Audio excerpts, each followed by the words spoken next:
I promise you, if you're trying to lose fat, dieting doesn't have to be complicated. I'm going to share with you how I'd go on a deficit to lose fat. Actually, consuming a calorie deficit is simple when you understand the value, the caloric value of everything that you're actually eating. Personally, I don't count my calories through the day. And if I'm on a deficit, I don't count my calories or weigh my food at all through the day, because to me, it's just unsustainable.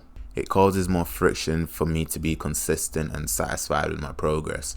But also, it's just feels kind of sad to me. Like, I can't just be present with my family and friends and just eat food. I have to weigh it, or I have to make sure it's not too much calories. It's just no. So instead of actually counting my calories, I'll keep a food diary. So I'll track everything that I eat, write it down on a spreadsheet, and then once a week, on a Saturday maybe, I'll do a calorie breakdown of the whole week, see how the days went, see where I could do better, what foods I can replace, just generally just improving. I'll always think about whether I'll be able to actually keep this up when I'm feeling stressed, when I'm feeling careless, tired, when there's no willpower essentially, because willpower is not always going to be there.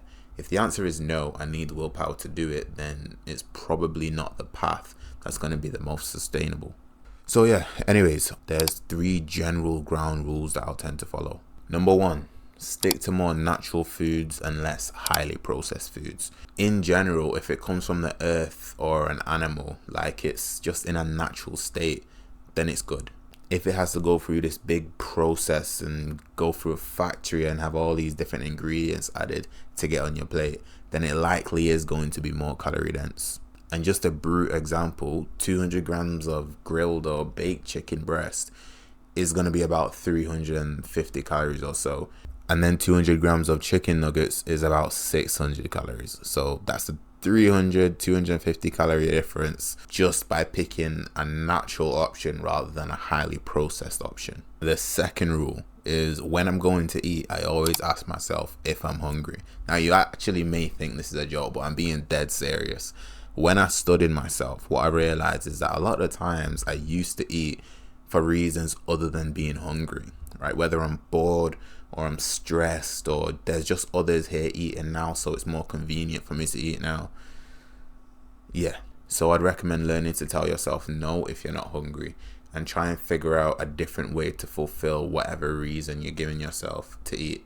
And the third rule is keeping a food journal, as I was saying before, and I study that once a week. This food journal is one of the biggest keys, right? This is where you're going to learn about yourself, how you're going to figure out what works for you, right? You're going to figure out which foods are too calorie dense, which foods have a good amount of calories and they actually feel satiating in the moment. It's not about me, it's not about anyone else, it's not about the diets you find on YouTube, it's about you and what works for you.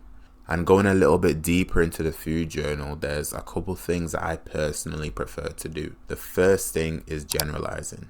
Getting super specific about my portions and exactly how much grams I ate and trying to figure out exactly how much calories I had on a specific day. Again, it just feels unsustainable for me. It's much more sustainable for me to ballpark things to know if I'm in the right region rather than to know exactly how many calories I've had. For example, in total for that day, I'm about 300 or 400 calories in deficit, something like that. And if I give or take a little bit, I should still be in a deficit, which is the important thing. Secondly, I'd say watch out for the small stuff, right? Continue to research your foods and see what the calorie value is of these different types of foods and drinks that you may be consuming.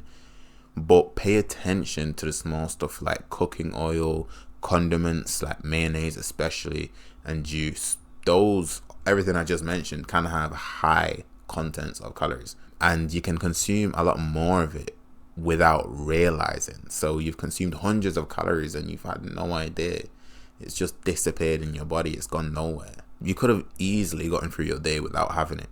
This isn't to say that you can never have them, but just become more aware of them so you actually know how much you're consuming. So yeah, keep it simple, track, continue to learn about yourself and build your own diet that's sustainable for you. If this video helped, maybe you'd enjoy seeing why more protein actually isn't helping a lot of people build muscle.